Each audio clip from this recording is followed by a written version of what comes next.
నమస్కారం. ఫోకస్ అనంత న్యూస్కి స్వాగతం. హెడ్లైన్ చూద్దాం. ప్రభాకర్ రావు బెయిల్ రద్దు పిటిషన్పై విచారణ. పిటిషన్పై మరోసారి జస్టిస్ బివి నాగరత్న ధర్మాసనం విచారణ. మరోసారి కృష్ణమ్మ ఉగ్రరూపం, అన్ని డ్యాంల గేట్లు ఎత్తివేత. నేటి నుంచి ఇంద్రకీలాద్రిపై దసరా శరన్నవరాత్రి ఉత్సవాలు. తొలి రోజు శ్రీ బాలా త్రిపుర సుందరి దేవిగా అమ్మవారి దర్శనం. ఫోన్ ట్యాపింగ్ కేసులో A1గా ఉన్న మాజీ IPS ప్రభాకర్ రావు విచారణకు సహకరించడం లేదని, ఈ మేరకు ఆయన వేసిన మధ్యంతర బెయిల్ పిటిషన్ రద్దు చేయాలని రాష్ట్ర ప్రభుత్వం సుప్రీంకోర్టును ఆశ్రయించింది. అయితే ఆ పిటిషన్పై ఇవాళ మరోసారి జస్టిస్ బివి నాగరత్న ధర్మాసనం విచారణ చేపట్టింది. ఇరుపక్షాలు వాదనలు విన్న కోర్టు కేసు విచారణను 2 వారాలకు వాయిదా వేసింది. తదుపరి విచారణకు వచ్చే నెల 8న చేపడతామని న్యాయమూర్తి జస్టిస్ బివి నాగరత్న పేర్కొన్నారు.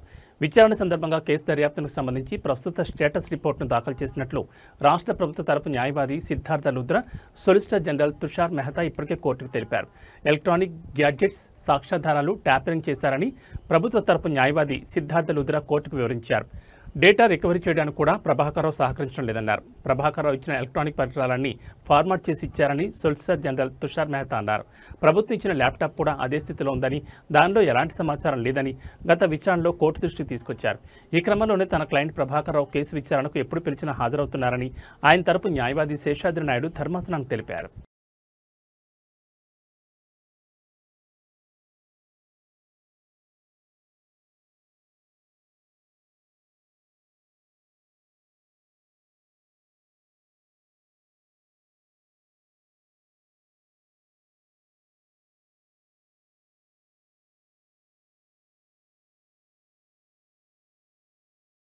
గతంలో ఎన్నడూ లేని విధంగా కృష్ణానదికి భారీగా వరద కొనసాగుతోంది. ఈ ఏడాది జూలై నెల నుంచి వరద ప్రారంభం కావడంతో అన్ని జలాశయాల గేట్లను ఎత్తిన అధికారులు వేల వందల టీఎంసీ నీటిని సముద్రంలోకి వదిలారు. తాజాగా ఎగువన కురుస్తున్న భారీ వర్షాలకు తోడు తెలంగాణ, ఏపీలో కృష్ణానది పరివాహక ప్రాంతాల్లో భారీ నుంచి అతి భారీ వర్షాలు కురుస్తున్నాయి. దీంతో మరోసారి కృష్ణమ్మ ఉగ్రరూపం దాల్చింది. వారం కిందట ప్రశాంతంగా ఉన్న కృష్ణానదికి భారీగా వరద పెరగడంతో ఆల్మట్టి, చూరాల, శ్రీశైలం, నాగార్జున సాగర్, టైల్ ప్యాంట్, పులిచింతల, ప్రకాశం బ్యారేజ్ గేట్లను ఎత్తి నీటిని దిగువకు విడుదల చేస్తున్నారు. ముఖ్యంగా జోరాల నుంచి భారీగా వరద వస్తుండటంతో శ్రీశైలం జలాశయం 10 గేట్లు 10 అడుగులు ఎత్తి 3,39,496 అడుగుల నీటిని దిగువకు విడుదల చేస్తున్నారు. దీంతో నాగార్జున సాగర్ జలాశయానికి వరద పెరగడంతో అప్రమత్తమైన అధికారులు 29 గేట్లను ఎత్తి నీటిని దిగువకు వదులుతున్నారు. దీంతో ప్రకాశం బ్యారేజ్ వద్ద కృష్ణమ్మ ఉగ్రరూపం దాల్చి వేగంగా సముద్రంలోకి పరుగులు తీస్తోంది.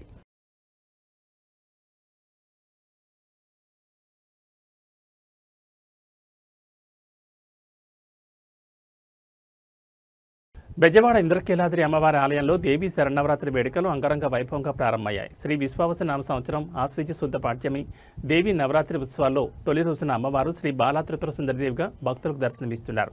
తొలి రోజు అమ్మవారికి స్వప్నాభిషేకం అనంతరం 8 గంటలకు దర్శనాన్ని అందించారు. ఇంద్రకీలాద్రిపై నవరాత్రుల్లో మొదటి రోజు దర్శనమిస్తున్న బాలా త్రిపుర సుందరిదేవి అలంకరణకు ఎంతో విశిష్టత ఉంది. సమస్త దేవీ మంత్రాల్లో కంటే బాలా మంత్రం ఎంతో గొప్పదని విద్యోపాసకులకి మొట్టమొదటి బాలామంత్రాన్ని ఉపదేశిస్తారు. మహాత్రిపుర సుందరీదేవి నిత్యం కొలువుండే శ్రీచక్రంలో మొదటి అమ్నాయంలో ఉండే మొదటి దేవత బాలాదేవి. ముందుగా బాలాదేవి అనుగ్రహం పొందితేనే మహాత్రిపుర సుందరీదేవి అనుగ్రహాన్ని పొందగలుగుతారని పురాణాలు చెప్తున్నాయి. దసరా మహోత్సవాల్లో భక్తులకు పూర్ణఫలం అందించే అలంకారం శ్రీ బాలాదేవి అని ప్రతీతి.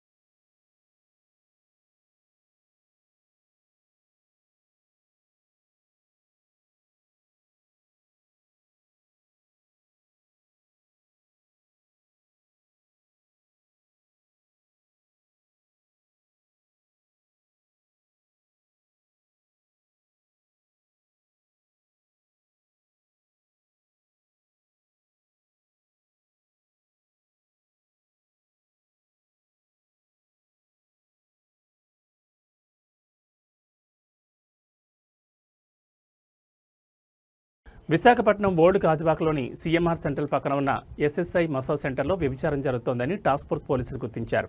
గత 4 సంవత్సరాలుగా మసాజ్ సెంటర్ యజమానులైన సంగీత, ఆమె భర్త ఈ అక్రమ వ్యాపారాన్ని నిర్వహిస్తున్నట్లు విచారణలో తేలింది. పక్కా సమాచారం అందుకున్న పోలీసులు 3 రోజుల క్రితం ఆ మసాజ్ సెంటర్పై దాడి చేశారు. ఈ దాడిలో వ్యభిచార కార్యకలాపాల్లో పాల్గొన్న 3 మహిళలు, 4 యువకులతో పాటు యజమానులు సంగీత, ఆమె భర్తను అదుపులోకి తీసుకున్నారు. అనంతరం వారందరినీ పోలీస్ స్టేషన్కు తరలించారు. ఈ సంఘటన నేపథ్యంలో స్థానిక ప్రజలు ఇలాంటి మసాజ్ సెంటర్లు, బాడీ స్పా వంటి వాటిని పూర్తిగా మూసివేయాలని డిమాండ్ చేస్తున్నారు. ఇలాంటి అక్రమ కార్యకలాపాలు సమాజానికి హానికరమని వారు ఆందోళన వ్యక్తం చేశారు. విశాఖపట్నం గాజువాక సీఎంఆర్ సెంట్రల్ పక్కన ఎస్ఎస్ థై స్పా మసాజ్ పేర్ల మీద వ్యభిచారం జరిపిస్తున్న ఇక్కడ ఓనరమ్మ సంగీత, ఇంకా వాళ్ళు భర్త ఇద్దరు కలిసి ఈ కార్యక్రమానికి ఇలా కలిసి సపోర్ట్ చేస్తూ వ్యభిచారం సెంటర్ పెట్టి నడపడం జరుగుతుంది. ఒక 2-3 రోజుల కిందట టాస్క్ ఫోర్స్ పోలీస్ వాళ్ళు వచ్చేసి ఓనరమ్మ సంగీతాన్ని, వాళ్ళ భర్తని, ఇంకా వ్యభిచారం చేస్తున్న 3 ఆడవాళ్ళని, మగవాళ్ళని అందరిని పట్టుకొని సెంట్రల్ జైలుకి పంపడం జరిగింది. ఇది Thai massage centre. Thai massage centre పేరు మీద వ్యభిచారం సెంటర్ అని చెప్పుకోవచ్చు. నిన్న ఇక్కడ పోలీస్ వాళ్ళు వచ్చి, టాస్క్ ఫోర్స్ పోలీస్ వారు వచ్చి దీన్ని సీజ్ చేయడం జరిగింది. అలాగే దీంట్లోనే అన్ని కార్యకలాపాలు జరిగేవి. థై స్పా అంట. వనపర్తి జిల్లా గోపాల్పేట మండల కేంద్రంలో యూరియా కొరత కారణంగా రైతులు తీవ్ర నిరసన చేపట్టారు. మండల కేంద్రంలో 1200 బస్తాల యూరియా అందుబాటులో ఉందని స్థానిక కాంగ్రెస్ నాయకులు, అధికారులు రైతులకు సమాచారం ఇవ్వడంతో రైతులు అక్కడికి చేరుకున్నారు. అయితే అక్కడికి వచ్చిన వారికి యూరియా అందుబాటులో లేదని తెలియడంతో రైతులు ఆగ్రహం వ్యక్తం చేశారు. దీనిపై అధికారులను ప్రశ్నించగా మీకు యూరియా కావాలంటే సీఎం రేవంత్ రెడ్డికి ఫోన్ చేయండి అని నిర్లక్ష్యంగా సమాధానమిచ్చారు. అధికారుల ఈ వైఖరితో నిరాశ చెందిన రైతులు ఏం చేయాలో తెలియక రోడ్డుపై బైఠాయించి నిరసన దిగారు. యూరియా సరఫరాలో జాప్యం, అధికారుల నిర్లక్ష్యంపై రైతులు ఆందోళన వ్యక్తం చేస్తూ ధర్నా నిర్వహించారు.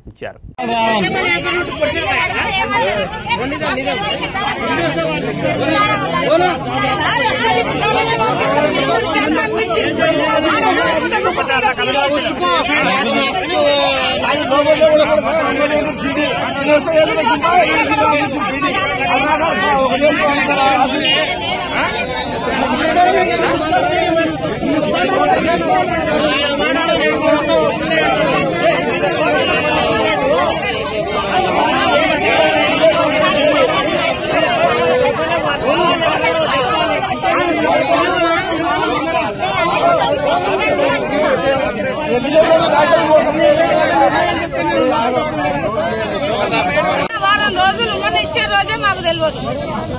మరి ఇప్పుడు ఏమంటాడు, రేవంత్ రెడ్డికి ఫోన్ చేయి అంటాడు. ఎవరు వయసు చేయాలి రేవంత్ రెడ్డికి?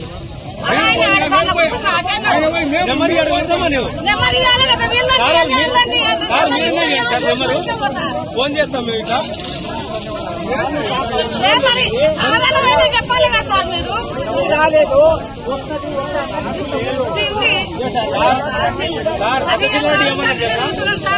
1200 బ్యాగులు వస్తాయి, అందరికి ఇస్తాం, రైతు ఎదురుగానే పోయినా అని చెప్పిండ్రు. మరి ఎక్కడ పోయినా 1200 పడుతుంది. ఎక్కడ పోయింది? కాంగ్రెస్ వాళ్ళ కాడికి పోయిందే ఎట్లా సార్ లోపలికి? 300 ప్యాకెట్లు వస్తాయి. లక్షెట్టిపేట మున్సిపాలిటీ ఇటిక్యాల 2వ వార్డులోని తెలుగువాడలో నివాసితులు వర్షాల వల్ల తీవ్ర ఇబ్బందులు ఎదుర్కొంటున్నారు. వాడలో రోడ్డు సరిగ్గా లేకపోవడంతో వర్షం పడినప్పుడు నీరు నిలిచి బురదగా మారుతుందని స్థానికులు ఆవేదన వ్యక్తం చేస్తున్నారు. ఈ పరిస్థితి వల్ల కనీసం బతుకమ్మ పండుగ జరుపుకోవడానికి కూడా ఇబ్బందులు పడుతున్నామని కాలనీవాసులు వాపోయారు. తక్షణమే మున్సిపల్ అధికారులు, సిబ్బంది స్పందించి తమ సమస్యను పరిష్కరించాలని కోరుతున్నారు. వర్షాల వల్ల ఏర్పడుతున్న బురద, నీటి సమస్యకు శాశ్వత పరిష్కారం చూపాలని వారు విజ్ఞప్తి చేశారు.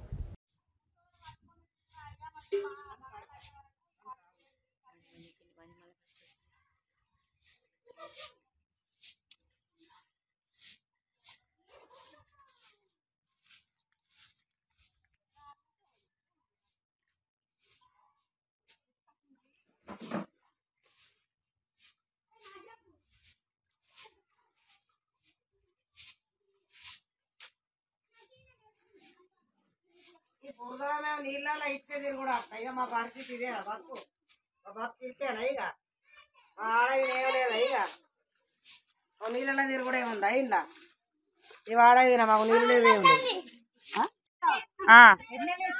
సార్ ఇటుకాలి వాటర్ బాగా వచ్చింది నేను ఎట్లా బతుకమ్మాడు మీరు ఇటు రారు మా వాడకు రెండో వాడ మేము ఎట్లా వాడుకుంటాం ఏం సంగతి నీళ్లు లేవు మా వాడ మమ్మల్ని ఎవరు కేర్ చేయరు మమ్మల్ని రానిస్తలేరు సార్ నీళ్ళు ఉన్నాయి ఇట్లా మరుగులు ఉన్నాయి చెప్పండి ఏం చేసుడు నీళ్ళల్లో ఉన్నాం ఎట్లా వాడుకోవాలి ఎవరు పట్టించుకుంటలేకపోతుంది మా పరిస్థితి ఏంటిది ఇదంతా నీళ్ళం అడిగే వాడుకోవద్దా ఇంకో చిన్నగా పిల్లగాడ నడవత్తలేదు నడవత్తలేకపోయా మేము ఎట్లా ఆడుకోవాలి చెప్పను నడవటానికి ప్లేస్ లేదు మాకు ప్లేస్ లేదు ఎటు పోవడు మేము ఏడాడు ఏటచ్చుడు సార్ బతుకమ్మ అని కాదు మాకు నీళ్ళే లేవు తాగుదామంటే నీళ్ళు లేవు లేదు ఓట నప్పుకుండ్రు ఓటు ఎత్తున్నాం మరి మా పరిస్థితి ఏంది ఎట్లా ఆడుకుందాం ఇప్పుడు నీళ్ళు చూడండి మా పరిస్థితి నీళ్ళు ఉన్నాం రెండో వాడలో ఎవరు ఉన్నారు ఇక్కడ మాకు చెప్పండి మాకు నీళ్లు వాటర్ లేవు మాకు ఈ నీళ్ళలో మేము ఆడుకుంటా ఇంక అన్ని నీళ్ళే సార్ చూడుర్రి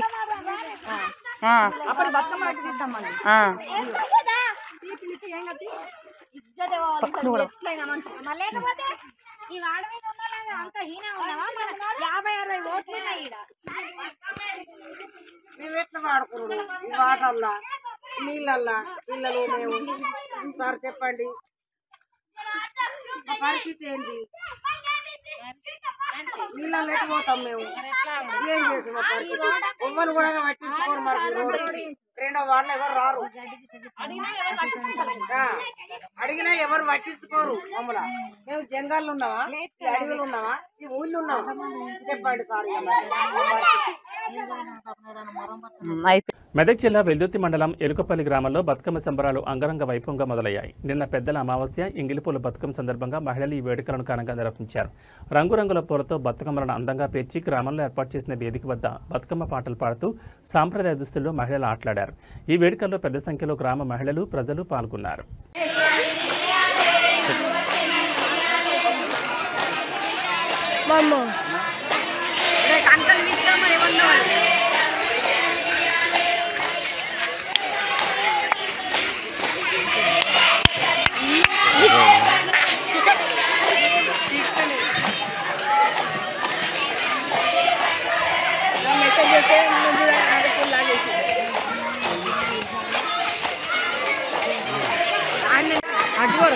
गाड़ी कोरा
ఏంద్రా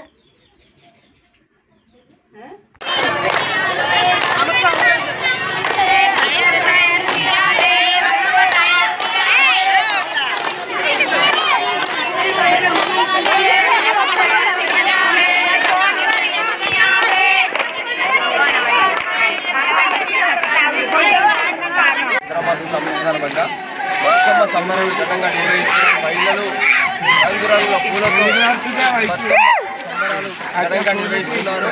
ఇక్కడ చూస్తుంటే పిల్లలు చాలా పెద్ద ఎత్తున మన రంగురంగుల పూలతో ఆడపిల్లలు పిల్లలు పెద్దలు అంతా కలిసి నిర్వహిస్తున్నారు. ఈ సందర్భంగా భక్తులు ఎలాంటి మహిళలు ఎలాంటి రంగురంగు కట్టుకొని రంగురంగుల పూలతో అని రకరకాల పూలతో ఘనంగా నిర్వహిస్తున్నారు. పెద్ద ఎత్తున బతుకమ్మ సందర్భంగా మంచిగా బతుకమ్మ రంగురంగుల పూలతో ఆడుతున్నారు.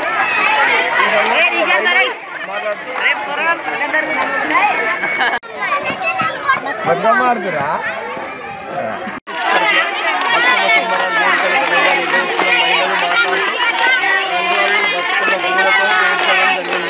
మహిళలు పెద్ద ఎత్తున పాల్గొన్నారు. బతుకమ్మలు చూస్తుంటే బతుకమ్మలు మంచిగా రంగురంగు పూలతో చూస్తున్నారు. మహిళలు బతుకమ్మ ఆట ఆడుతుంటే బాగా అనిపిస్తుంది.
నిజామాబాద్ జిల్లా ఆర్మూర్ మండలం అంకాపూర్ గ్రామంలో ప్రజా పంపిణీకి ఉద్దేశించిన రేషన్ బియ్యాన్ని అక్రమంగా తరలిస్తున్న ఒక లారీని పోలీసులు పట్టుకున్నారు.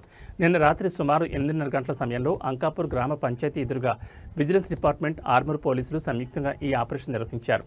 ఈ సందర్భంగా లారీలో ఉన్న 280 బస్తాల బియ్యాన్ని స్వాధీనం చేసుకున్నారు. వాటి మొత్తం బరువు 145 క్వింటాలు ఉంటుందని అధికారులు తెలిపారు.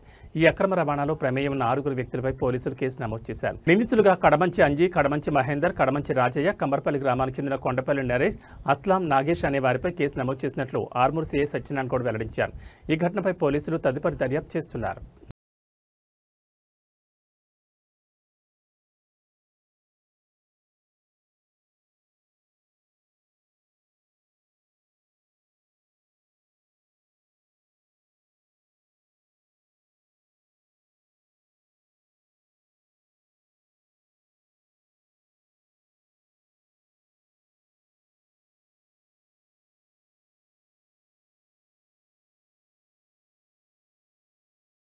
ఏబీ బులెటిన్ విశేషాలు. నమస్కారం.